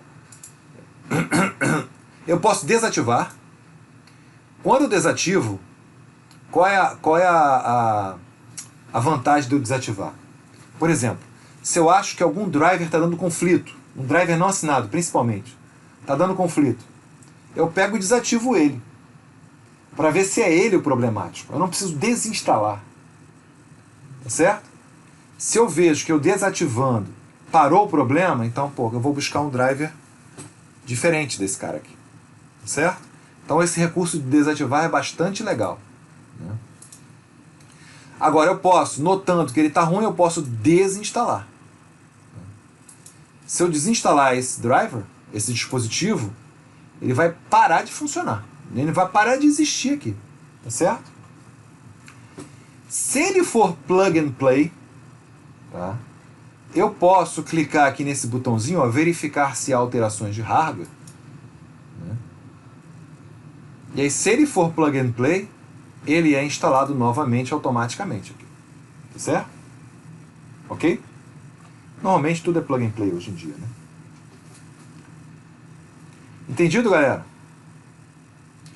Então essa é uma ferramenta muito, muito mega, hiper, super importante para o técnico fazer troubleshooting de drivers, né?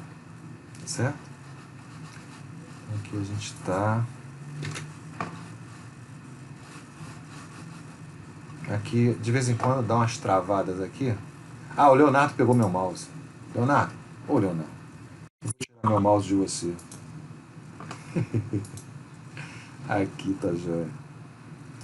Gerenciador de dispositivos. Não tem problema não, acontece. Clicou, né? Deixa eu ver se ele falou mais de alguma coisa. Tá vendo? Ah, aqui tem legal aqui as propriedades, né? Também é legal. Muitas vezes você quer ver, por exemplo, as propriedades. Isso aqui é só dar 2 cliques, né? Aí você pode configurar, personalizar configurações, né? De certas coisas. Pode ver qual é o driver que você está usando, quais são os arquivos referentes àquele driver. Tá? Atualizar também tem por aqui. Pode desativar, desinstalar também por aqui. Tá? Aqui não tem muito detalhe. Tem vários detalhes aqui. Né? Isso ele pega lá do registro. Né? Eventos que tenham acontecido aqui com ele. Né? E alguns recursos. Recursos de hardware que ele está usando. Tá? Então dá para fazer muita coisa aqui por esse gerenciador de dispositivo. Não só ele é informativo, mas também que eu posso configurar as coisas por aí.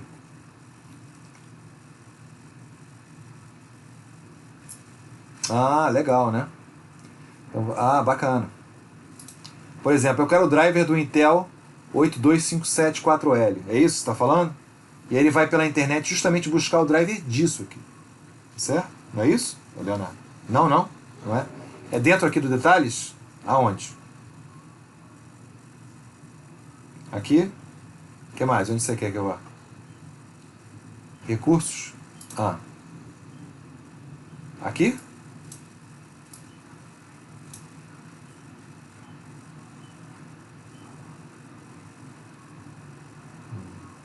Tá.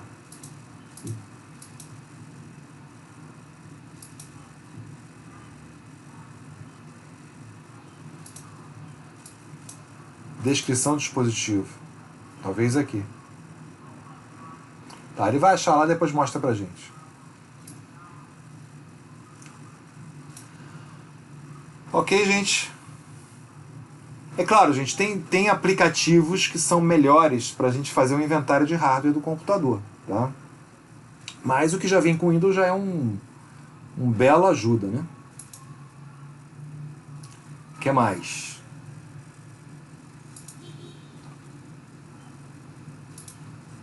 Então tá aqui.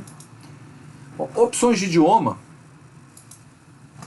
é como é que ele personaliza a moeda, a hora e etc. Tá? Dependendo da versão do Windows, se for versão professional ou educacional ou enterprise, você pode adicionar um idioma aos menus e aos softwares, tá?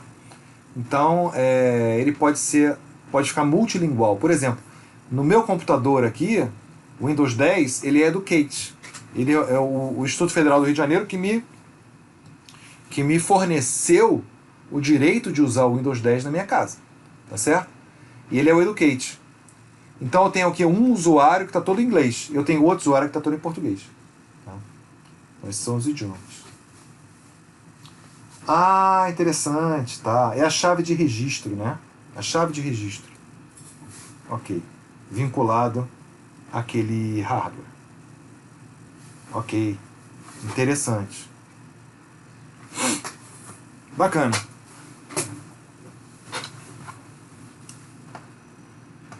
Ok, gente? Então estamos aqui. Não vou fazer esse lab. Vamos passar para outro.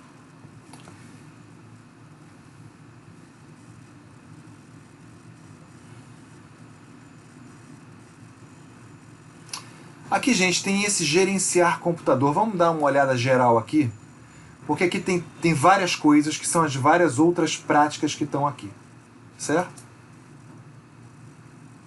Manutenção do disco rígido. Isso é bastante interessante também. Vamos dar uma olhada nesse cara aqui. Ele está mostrando aqui o Windows Defender, que é uma novidade aí do Windows 7 para cima. Né? Então eu vou clicar aqui. Vamos dar uma olhada no Defender.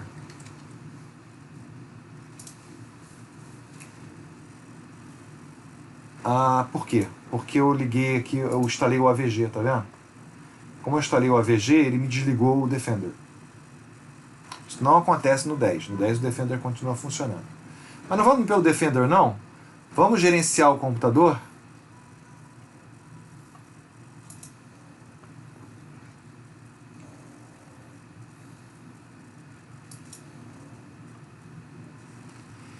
Esse aqui é um console de gerenciamento com vários MMCs que vão facilitar a nossa vida. Tá? Então eu tenho aqui, bom, agendador de tarefas, não vou falar sobre isso. Acho que a gente já falou sobre isso, talvez, não? O visualizador de eventos, tá? Ele mostra os logs do Windows. Tá? E nos logs pode haver erros que são bastante interessantes para a gente tentar descobrir a causa de problemas. Né? Então ele está demorando aqui que ele está buscando numa base de dados, está organizando para a gente, puxando da base de dados e organizando para a gente visualizar os eventos que aconteceram aqui. Esses eventos que são informativos, eles praticamente não nos dizem nada, mas tem eventos de erro aqui. Tá vendo? Eu posso filtrar esse log atual para mostrar só os erros. Eu vejo aqui que desde a criação dessa máquina houve poucos erros, né? Então aqui é um errinho, mas é um erro normal. Deve ter havido alguma lentidão aí que ele não fez isso, né?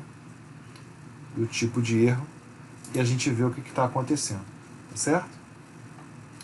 Tem vários tipos de log, de aplicativo, de segurança, tá? De instalação do próprio sistema e algum evento desse que o usuário, por acaso, tenha encaminhado para a Microsoft. Tá? Esses são os logs do Windows, são os mais importantes, tá? Mas também pode ter logs dos aplicativos.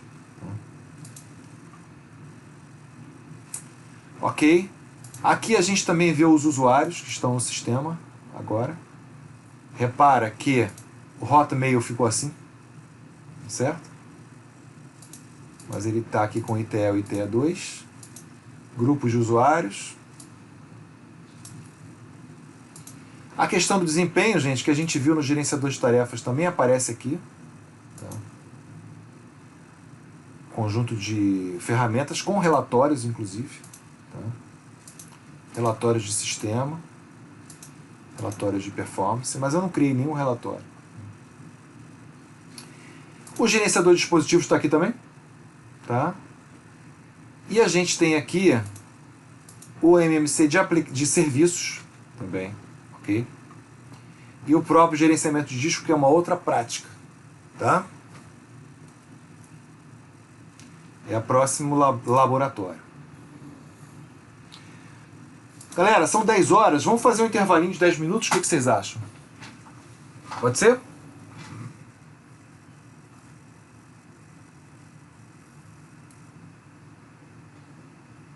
Beleza.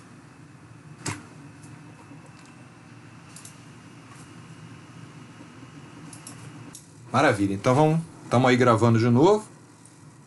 Voltamos após o intervalo. E aí a gente vai ver aqui o laboratório de manutenção de disco rígido, tá?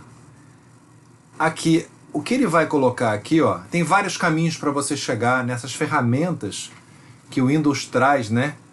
Para poder tentar, entre aspas, consertar o disco rígido. Existe uma infinidade de aplicativos que fazem isso. Como eu falei para vocês, alguns computadores da Dell, Lenovo e etc., de marca, né, trazem suas próprias ferramentas de diagnóstico. E atualmente existe até uma partição de disco que guarda essas ferramentas que funcionam independente do Windows. Funcionam ao selecionar, né, o carregamento dessas ferramentas, tá? No mini sistema operacionalzinho deles, geralmente baseado em Linux, né? Para poder fazer teste de memória, disco, etc. Tá? Mas é bom a gente saber que existe essa ferramenta no Windows também, né, pessoal? Vamos dar uma olhada aqui como é que no Windows 8 ela é. Então, existem algumas coisas que são assim meio intuitivas, né? Dentre elas, a gente abre o gerenciador de arquivos aqui. Se a gente vai aqui no disco, botão direito sobre ele, em propriedades, aí vai aparecer várias coisas, inclusive as ferramentas. Tá? As ferramentas estão aqui. Eu tenho como verificar se há erros no disco, né? Nenhum erro encontrado na unidade, você pode verificar a unidade, aí vai verificar aqui, né, para detectar se tem um erro. Aí ele está fazendo uma busca por falhas de software. Às vezes tem alguma indexação mal feita. Isso acontecia muito em partição FAT, né? Na partição NTFS, geralmente não encontra muito esse tipo de erro, né? Mas erros que ele pode, ele mesmo, resolver. Tá? Então, se você tem uma unidade que é FAT32, vale a pena fazer isso aqui para verificar e consertar isso aqui. Tá? Outra coisa que pode ser feita também é a desfragmentação. Isso também é, assim, com o NTFS, olha só, ele está 0% fragmentado. O próprio NTFS ele cuida disso durante a paginação dos arquivos dentro do disco rígido. Tá? Agora, FAT não. FAT ele geralmente fragmenta os arquivos e você precisa rodar o desfragmentador. Tá? Então são essas duas ferramentinhas que tem de disco rígido, gente. Outra coisa que eu queria mostrar do disco rígido também, não sei se vai estar em outra prática, é a questão do redimensionamento. tá? Eu posso aqui, no gerenciamento de computador, tá? Abrir a MMC lá de disco, que é aqui, tá certo? E com isso eu posso fazer muita coisa. Antigamente a gente fazia só com Partition Magic, né? Então eu posso, por exemplo, aqui, diminuir esse volume. Tá? E é o volume de sistema, né? Bastante interessante isso. Então eu vou diminuir esse volume, eu vou diminuir, por exemplo, 20 mega. Tudo bem? Ele tem 100 giga. Ele tem 100 giga, né? Então, quando eu diminuo em 20.000, ele vai diminuir 20 giga. 20. 1, 2, 3. Certo? Então, eu vou diminuir ele.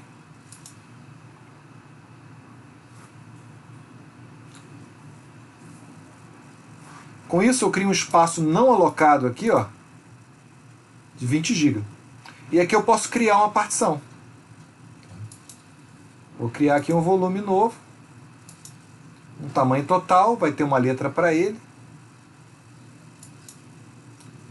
Vou colocar até um nome para ele aqui, vai ser o meu volume de backup.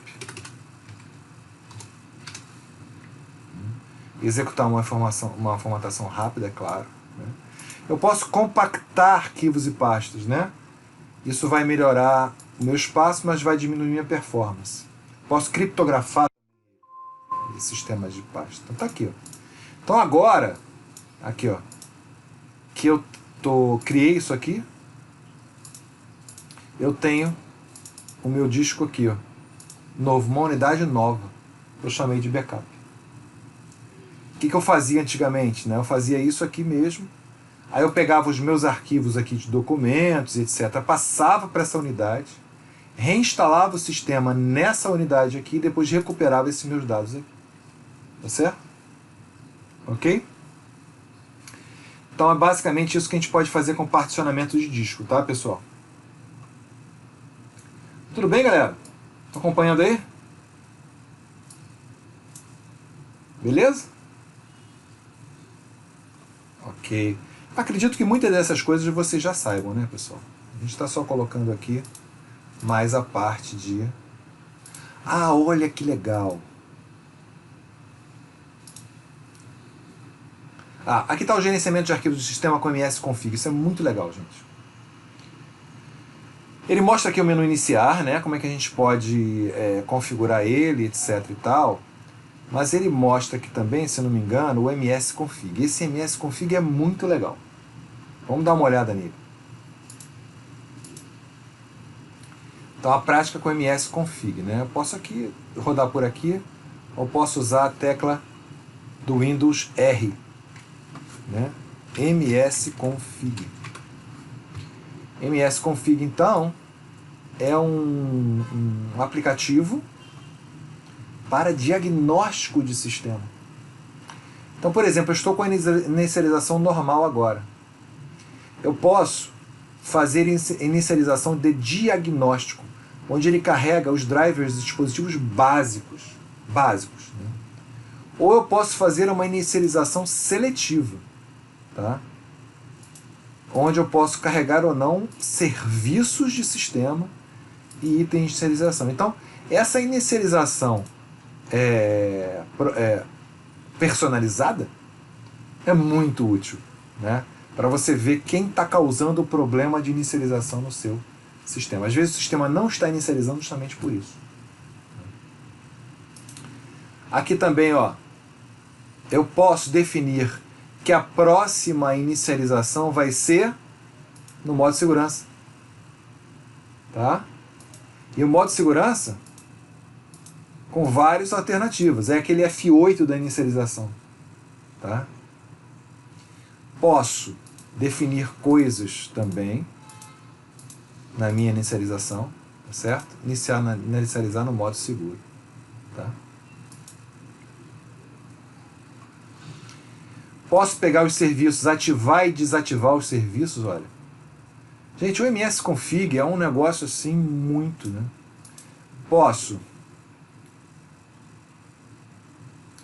A inicialização do programa está no gerenciador de tarefas, não está mais aqui.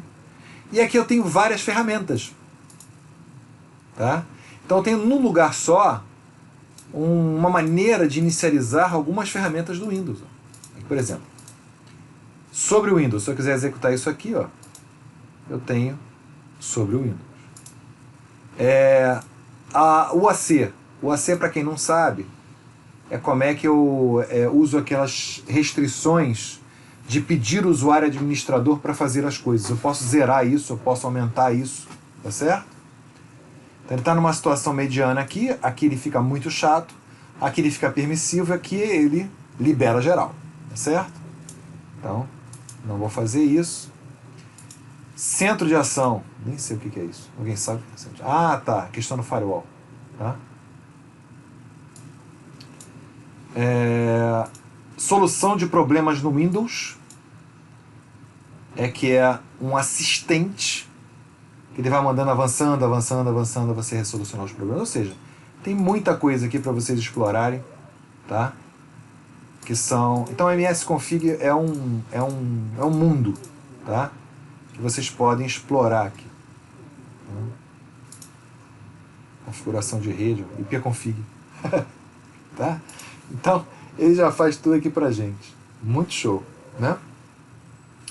Então esse lab de MS Config aqui, eu considero bastante bacana, que ele mostra apenas algumas coisas e vai perguntando coisas, né, para você fazer.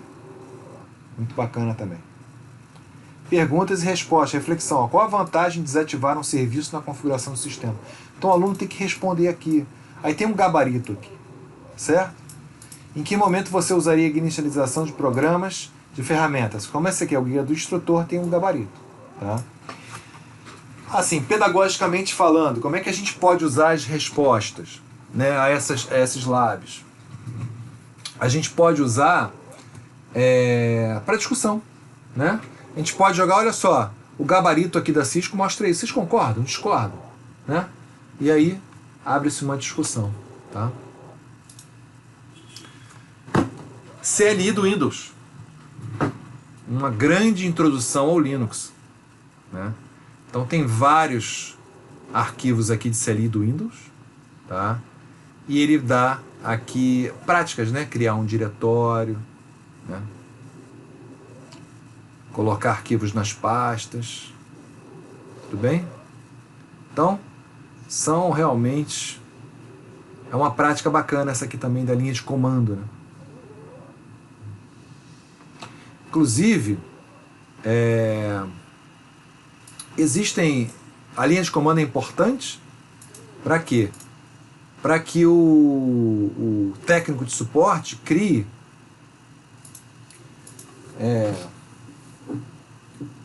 scripts, batch, que rodem.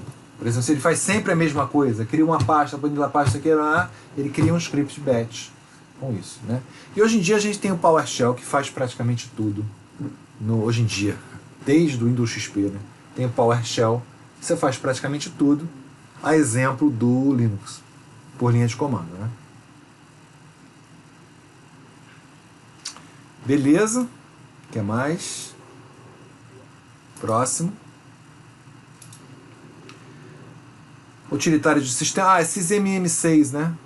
Eu posso criar um MMC personalizado, assim como é o gerenciador de computador, né? Então ele coloca aqui também para criar o MMC, pasta de inicialização, agendador de tarefas. Olha, tem laboratório, dá com pau. Restauração de sistema, essa prática é bacana, tá? Essa prática é bacana, por exemplo, você pode, instalar um programa, criar um ponto de restauração, instalar um programa e depois voltar para o ponto de restauração anterior. Aí você vai ver que o programa vai estar desinstalado. Se eu não me engano, é isso que ele faz aqui.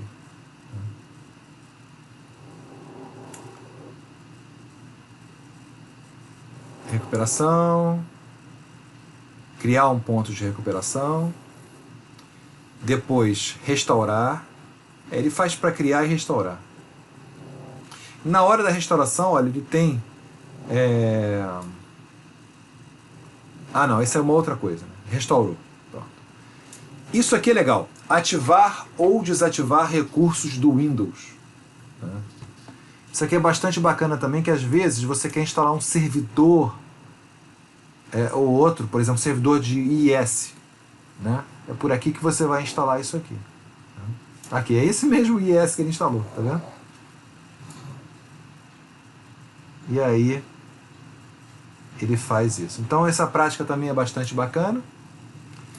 E finalmente a prática de redes do capítulo 7, que é uma única, né? Que é para você configurar o endereçamento IP num computador Windows.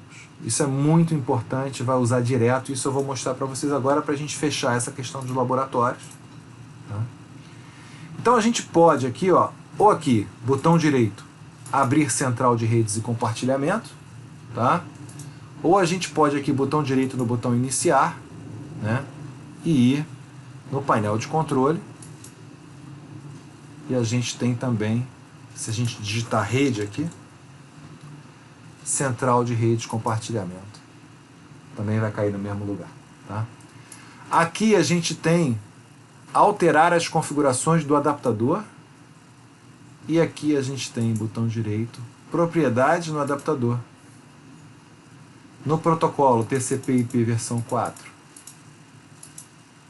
Em propriedades, a gente tem a configuração aqui do endereço fixo, se for o caso, ou endereço por DHCP de rede, tá?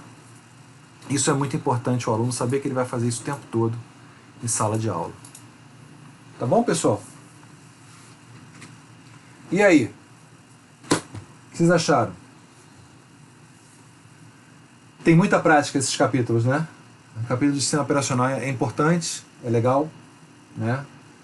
Vamos ver o do Linux também, que é bastante bacana, tá? E aí a virtualização, nesse caso, é muito importante, né? Para você poder fazer as práticas. Sem isso você não vai conseguir fazer. Tá? Assim, é o tal negócio, gente. Vocês não precisam aplicar todos esses laboratórios com os alunos de vocês. Vocês vão fazer uma seleção. Tá? Às vezes você não tem tempo.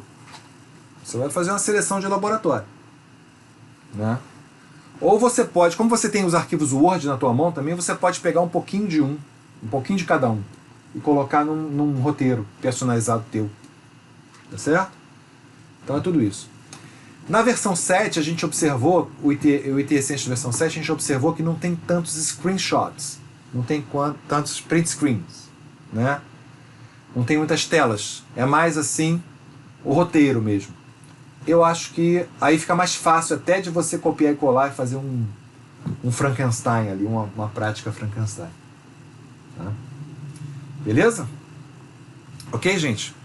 Deixa eu desligar minha máquina virtual aqui.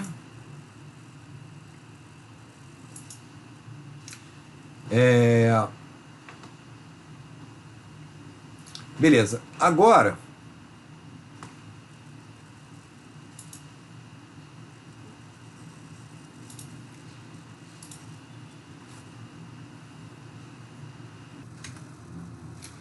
então, gente, pra gente finalizar aqui, né? A gente deu uma espiadinha ali nos exames do capítulo 6 e 7. Notamos que o capítulo 6 é bem tranquilo, mas você tem que usar consulta, um pouquinho de consulta, mas se você fez os laboratórios, tá bem tranquilo. O capítulo 7 é de redes, né? Então é necessário você consultar, que tem muita coisa também que vem aqui. Então você faz o exame de capítulo em paralelo com outra janela, aberto isso aqui, usando aqui a parte de pesquisa para achar os termos, e aí você consegue fazer boa prova. Tá bom? Beleza, gente. Então o que eu quero dizer para vocês é o seguinte. Vamos terminar a aula agora. É importante que vocês façam esses dois exames agora, capítulo 6, capítulo 7, para não atrasar. Quem está assistindo a gravação também, né? Terminou a gravação, parte para as provas, faz logo as provas, tá certo? Beleza? Ok? Alguma dúvida, gente? Sugestão? Tudo tranquilo?